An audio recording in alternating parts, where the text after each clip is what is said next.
Existem dois pilares fundamentais no que a gente está falando aqui hoje, sobre toda a palavra.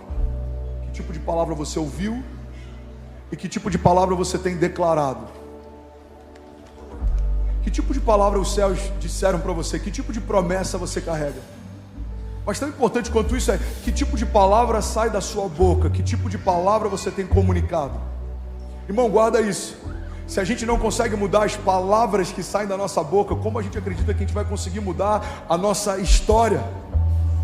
O primeiro passo básico para uma jornada de fé saudável é a gente declarar não o que a gente está vendo, porque o que a gente está vendo é óbvio. A gente precisa começar a declarar o que a gente quer ver. Isso é fé. A fé não é dizer as coisas vão mal. A fé é dizer em nome de Jesus vai ficar tudo bem. A fé não é dizer eu não tenho nada. A fé é dizer eu creio que o Senhor vai enviar provisão ainda hoje. A fé não é dizer os gigantes são grandes. A fé é dizer o meu Deus é maior do que todos eles. A fé, irmão, é comunicar aquilo que você quer viver, não aquilo que você está vivendo. Quer um respaldo bíblico para isso? A vida de Jesus.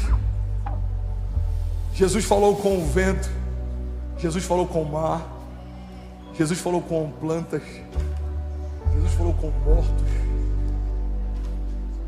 Para o mar ele disse acalma-te, para o vento ele disse aquieta-te, para as plantas ele disse que nunca mais haja fruto de ti, para o morto ele disse Lázaro vem para fora. E sabe o que a história nos ensina? O mar ouviu Jesus, os ventos ouviram Jesus, as plantas ouviram Jesus. Alguém comigo aqui? Os mortos ouviram Jesus. Eu quero lembrar alguém aqui nessa noite, irmão, você precisa ouvir Jesus. Toda palavra que sai da boca de Deus gera uma nova realidade. Deus não perde tempo comunicando ideias. Deus abre a sua boca e algo sobrenatural acontece. Alguém aqui comigo nessa noite? Se o poder das palavras está diretamente ligado ao que eu ouço e ao que eu falo, a gente precisa aprender mais sobre um princípio que conecta ambos. Se chama oração.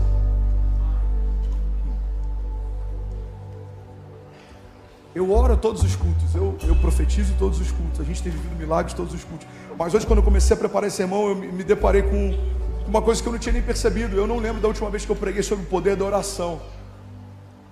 A gente fala sobre o poder da promessa, a gente fala sobre o poder da identidade, a gente fala sobre o poder da obediência, a gente fala sobre o poder do posicionamento, mas precisamos relembrar a igreja o poder da oração.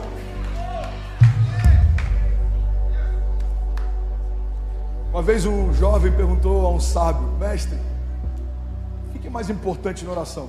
O que eu ouço ou o que eu falo? E o mestre respondeu com uma pergunta: o que é mais importante para um pássaro, a asa direita ou à esquerda? Se queremos romper em fé, precisamos ouvir os céus e precisamos dizer para a terra o que a gente ouviu. Precisamos ouvir de Deus a agenda dele, precisamos comunicar para a terra qual é a nossa agenda.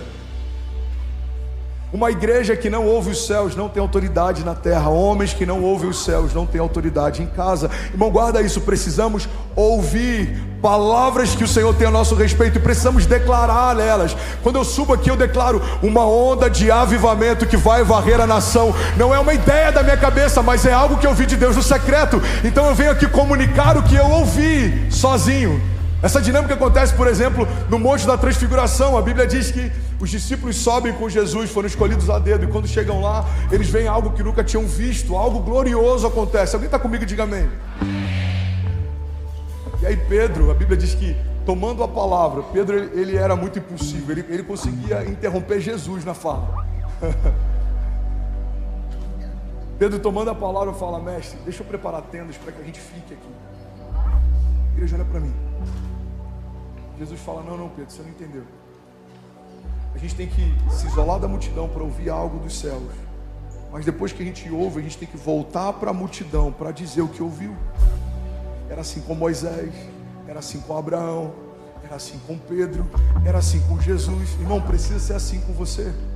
Tudo que Jesus vai fazer na sua vida em público vai ser gerada e declarada sobre você em secreto. Por isso que a Bíblia diz: fecha a porta do teu quarto e busca a Deus em secreto, Ele o recompensará.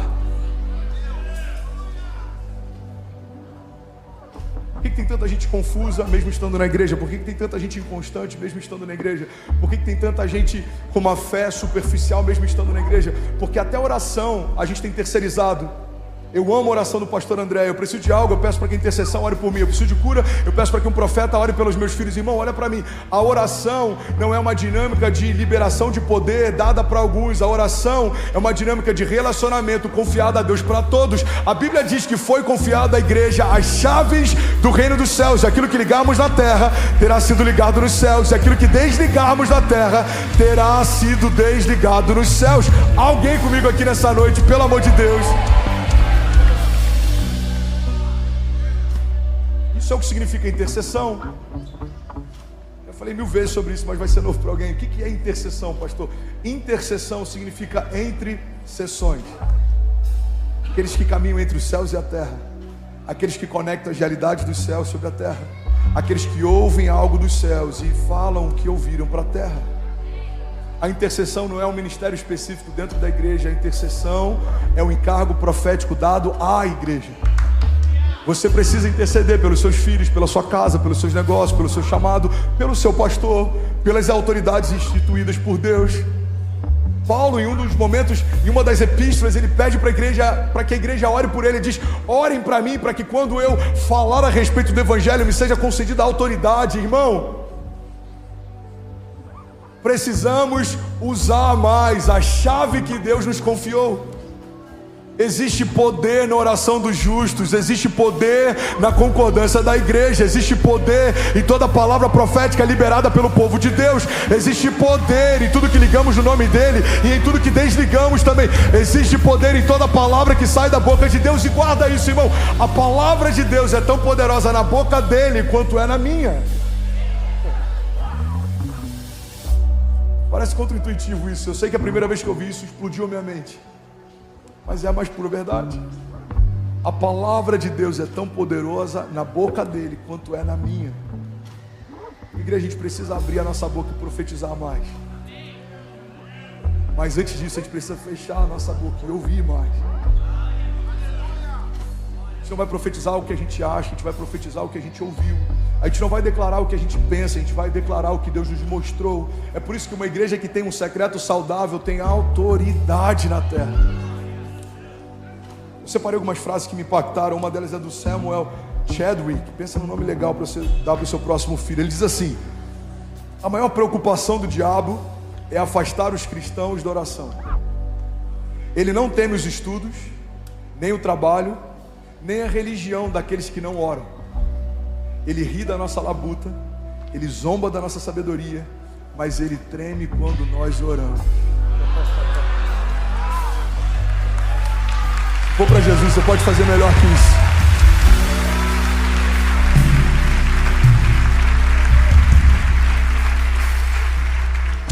John Bunyan diz assim: eu posso fazer mais do que orar, depois de ter orado, mas eu não posso fazer mais do que orar, até que eu tenha orado. A oração é o pré-requisito básico antes de qualquer ação. O problema é que muitas vezes a gente coloca na nossa categoria de prioridade a oração como se fosse o último recurso.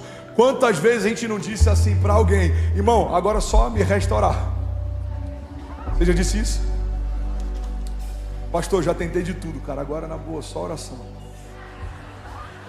Oi? Pastor, já tentei, já falei com fulano, já falei com ciclano, já pedi ajuda, eu já botei na legenda do meu Instagram, eu já me expus nos stories. Deus está falando com alguém aqui.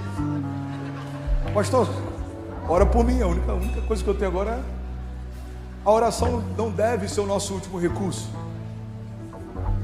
Tudo que acontece na igreja acontece porque a igreja tem a autoridade nos céus e na terra. Você vai ver o maior romper dessa história. Por quê, irmão? Porque você vai ouvir os céus mais do que você ouviu até hoje. Você vai profetizar com mais autoridade do que você profetizou até hoje. Alguém comigo aqui, diga amém. Charles Spurgeon, ele dizia: eu preferiria ensinar um homem a orar do que 10 homens a pregar. Você tem noção que uma igreja que ora, ela tem mais autoridade do que um bom sermão? Uma igreja que ora é uma igreja saudável, uma igreja que tem autoridade, uma igreja que ouve os céus, uma igreja que tem secreto. E eu quero profetizar que é para esse lugar que a gente está indo. Alguém crê nisso? Diga amém. Esse aqui não dá nem para citar o nome desse cara, né? Eu vou chamar de Sid. Sidlow Baxter, Jesus. Ele diz assim: os homens podem desdenhar dos nossos apelos, podem rejeitar a nossa mensagem, podem se opor aos nossos argumentos, podem nos desprezar, mas nada podem fazer contra as nossas orações. Aleluia.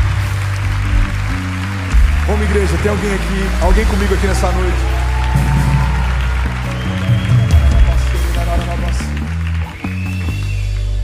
A gente precisa desligar o modo automático. Olha para mim, a gente precisa desligar o modo automático. Ontem a pastora Raquel falou algo, só de lembrar me emociona. Falei, Deus, eu quero ser lembrado assim quando não estiver mais aqui. Ela falou, uma coisa que eu amo no meu pastor é que não tem um culto que eu olhe para ele e ele não esteja cultuando. Às vezes eu estou resolvendo algum problema e eu tenho que entrar no WhatsApp, eu estou resolvendo coisas, mas eu olho para ele, ou ele está rendido, ou ele está quebrantado, ou ele está orando em línguas, ou ele está focado. Só antes de eu subir aqui, umas 3 pessoas eu tive que... Não, agora não. Não, agora não. Não, agora não. Por quê? Porque existe algo mais precioso acontecendo do que qualquer informação que queiram me dar. Aí tem pessoas que olham às vezes os frutos do que a gente vive, tentam entender qual foi a estratégia que a gente usou. Irmão, não é estratégia, é temor. É o entendimento de que se o Senhor não fizer, eu não tenho como fazer. Se o Senhor não me der, eu não tenho nada para entregar. Se o Senhor não falar, nada vai acontecer, irmão. É por isso que a gente está aqui declarando desde o primeiro louvor até o último louvor desse culto. Senhor, a gente quer a Tua presença até que nada mais importe. Fala para quem está do seu lado, a gente precisa desligar o modo automático, irmão.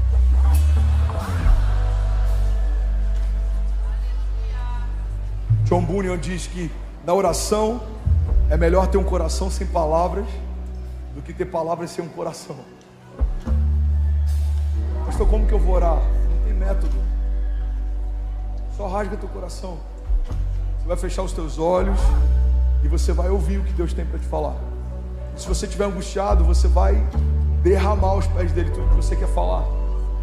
E ele vai começar a comunicar realidades ao teu espírito. A Bíblia fala, por exemplo, sobre oração em línguas. Paulo diz que a oração em línguas é infrutífera para a nossa mente, mas ela é poderosa no espírito. O Espírito de Deus testifica ao nosso espírito a respeito das coisas de Deus. Tem orações que são como gemidos inexprimíveis. A gente não entende o que está falando, mas o nosso espírito sabe o que ele está comunicando. Bom, a gente precisa ser menos sensorial, a gente precisa ter mais autoridade através de tempo no secreto. Alguém está comigo? Diga amém. E aí, tudo bem? Você acabou agora de assistir um vídeo. Se você ainda não está inscrito, já se inscreve também no nosso canal, ativa esse sininho aqui embaixo de notificação e toda vez que eu fizer uma live ou estiver transmitindo uma mensagem ao vivo, você vai ser um dos primeiros a saber. Mas eu deixei mais 2 indicações aqui que eu espero que façam muito sentido para você. Então já aproveita e clica para assistir a próxima mensagem, beleza? Seja bem-vindo ao time de incendiários e eu espero de verdade que essas mensagens mudem a sua vida como elas têm mudado a minha também. Até a próxima. Valeu!